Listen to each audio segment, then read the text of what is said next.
বিশালনগর গ্রাম। এই গ্রামের মধ্যে এই কুটিরটি সবচেয়ে পুরনো। তবে তাই বলে যে এই কুটিরটি পরিত্যক্ত তা কিন্তু নয়। এই কুটিরটিতে মধুমালা দেবী নামে একটি বুড়িমা বাস করে। বছর প্রায় 70 ছোঁয়া। এ বাড়িটিতে তিনি তার জন্মের পর থেকেই থাকেন।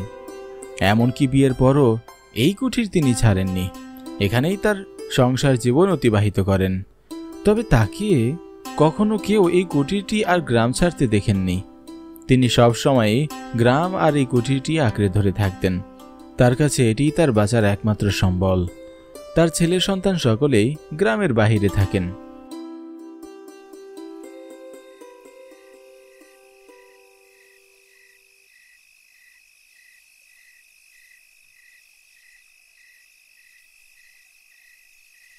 তবে আমি তার একমাত্র নাতি কুশল। আমি আমার ঠাকুমাকে ছেড়ে এক মুহূর্তেও থাকতে পারি না। সেই ছোট্টবেলা থেকে আমি আমার ঠাকুরমার কাছেই বড় হয়েছি। তবে বছর 2-3 হবে শহরে ছিলাম পড়াশোনা শেষ করার জন্য। তাই পড়াশোনা শেষ হতেই ঠাকুমার কাছে আবার চলে আসি।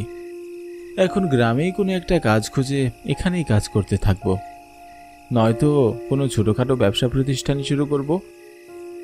এই স্বপ্ন নিয়ে ঠাকুমার কাছে চলে আসি। বাবা মা ভীষণই আপত্তি জানায়, তবে তাদের আপত্তি আমি কটাক্ষ করে ঠাকুমার কাছে এসেছি। 1 সপ্তাহ হবে। গ্রামে আসতেই আমার বন্ধু রমেশ আমাকে কল দিয়ে জানায় তার নাকি বিয়ে। এ কথা শুনে আমি ভীষণ অবাক হলাম, আর সাথে আমিও খুশি। কেননা এই তো কটা দিন হলো শহর থেকে এসেছি।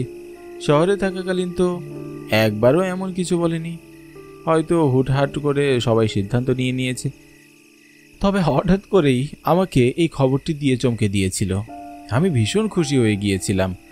যদিও আমি যাব না বলে দ্বিমত প্রকাশ করেছিলাম, তবে সে তো নাছোড় বান্দা, কিছুতেই আমাকে ছাড়বে না। তাই আমারও আর না করারও কোনো অপশন ছিল না। এই কটা দিন মাত্র হলো এসেছি। এরই মধ্যে 2-3 দিনের জন্য শহরে যাব শুনলে ঠাকুমা রাগ করবেন, আর আমার মনটাও কিছুতেই সায় দিচ্ছে না। তবে আর উপায় কি? তার বিয়ে শেষ করে গ্রামে ফিরছি। ট্রেনটি 2 ঘন্টা লেট করায় আমারও গ্রামে পৌঁছাতে 2 ঘন্টা লেট হয়ে গেল। ঠাকুমা বারবার বলতেন গ্রামের রাস্তা দিয়ে যাতায়াত করতে বেশি রাত বিরাত যেতে না করি, এর লক্ষণ ভালো নয়। তবে আজ পরিস্থিতির শিকার, রাত করতে চাইনি, তবুও হয়ে গেল। গ্রামের মেঠো পথ ধরে হাঁটছি, আর ভয় করছে মনের ভিতর। তবে কেন ভয় করছে সেটা ঠিক জানি না। জ্যোৎস্না ভরা রাত, শুনশান পরিবেশ আর কালো অন্ধকার রাত। জ্যোৎস্না ভরা রাতে যে চারদিক আলোকিত করবে তা নয়, বরং আরও বেশি যেন অন্ধকার চেয়ে আছে। হঠাৎ করেই উথাল পাতাল বাতাস শুরু হয়ে গেল। শান্ত স্তব্ধ পরিবেশ আবার অস্থির হয়ে পড়ল। আজ মনে হয় ঝড় আসবে। তাই আর দেরি না করে আমি যত তাড়াতাড়ি সম্ভব হাঁটতে শুরু করলাম। তারপরও পথ যেন আর শেষ হয় না।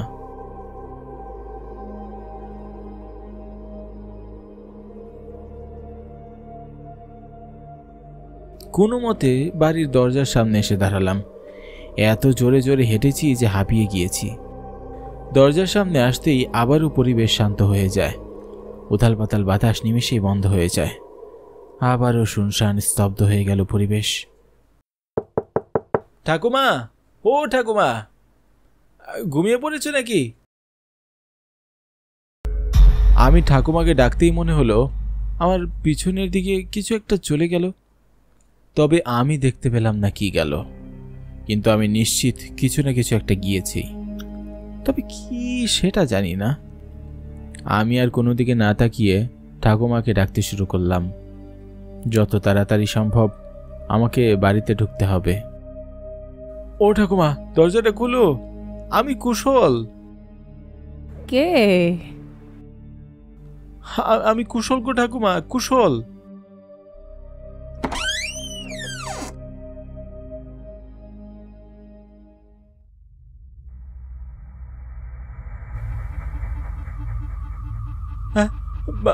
মাটিতে এত কঙ্কাল কেন?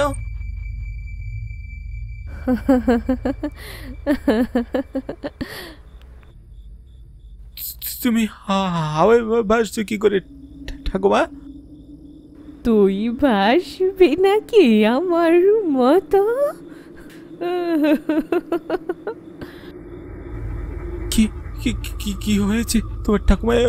এমন করছো কেন? আমি কিচ্ছু বুঝতে পারছিলাম না কি হচ্ছে আসলে।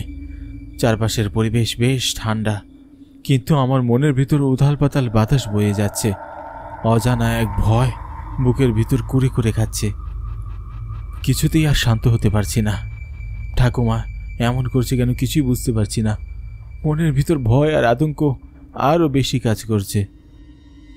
কুশল দাদু ভাই, আসবি আসবি আমার সাথে? কোথায়? আয় না, আয় আমার সাথে।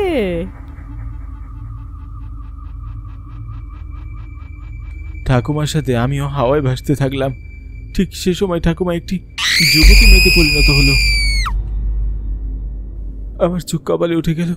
এ কি করে সম্ভব? আমি কখনো ভাবিনি আমাকেও এমন পরিস্থিতিতে পড়তে হবে। ঠাকুমা আগেই বলেছিল গ্রামের রাস্তায় রাত বিরেতে ঘোরাফেরা না করতে, তাই কোনোদিন আমি রাত বিরেতে ঘোরাফেরা করতাম না। কিন্তু আজকে তো তা আর হলো না। ছেড়ে দাও, ছেড়ে দাও আমাকে। আমি আর রাত বিরেতে বাইরে যাবো না, ছেড়ে দাও না। ঠিক তখনও মেয়েটি হাসতে হাসতে আমাকে ছুঁড়ে ফেলে দিল। আমি সেখানেই জ্ঞান হারাই।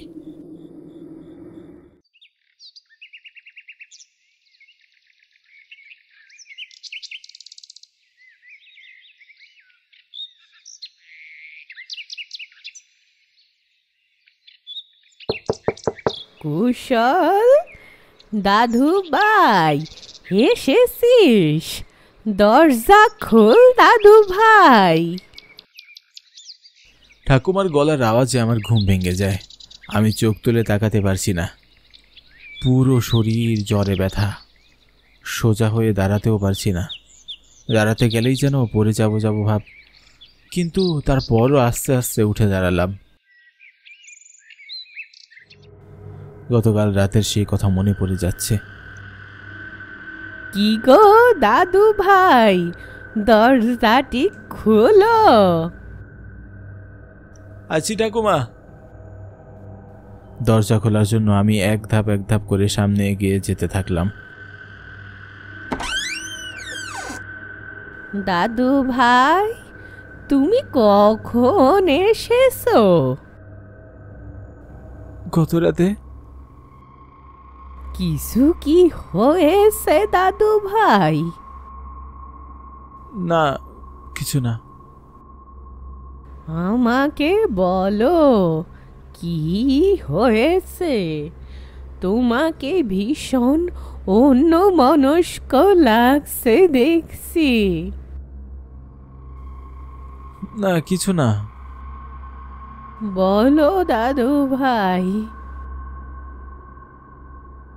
এরপর আমি ঠাকুমাকে সব খুলে বললাম, কিন্তু কেন জানি আমার মনে হলো ঠাকুমা এটি আগে থেকেই জানতো। এটি তার কাছে নতুন কোনো ঘটনা নয়। সবই বুঝলাম, তবে গত রাতে তুমি ভীষণ রাত করে ফিরেছিলে বুঝি?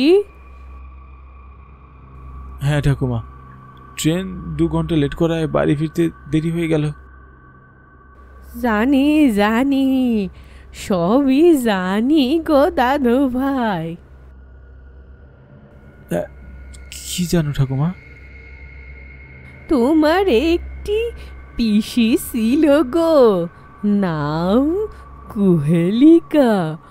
একদিন রাতে সে তার বান্ধবীর বাড়ি থেকে ফিরছিল।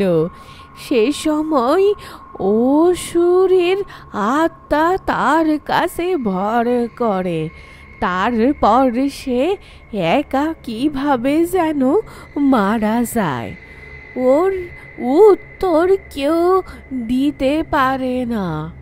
তাই এ বাড়িতে যেই রাত করে বাড়ি ঢুকে তাকেই কোহেলিকা ভয় দেখায়। ঠাকুমার এই কথা বলতে আবেগে আপ্লুত হয়ে পড়েন। আমি এই প্রথমবার শুনলাম আমার কোনো পিসি ছিল। এর আগে আমাকে কেউ কখনো বলেনি আমার কোনো পিসি ছিল। তবে বেঁচে থাকতে তাকে তো দেখতে পারিনি, কিন্তু গত রাতে তার ভয়ঙ্কর রূপটা দেখেছি।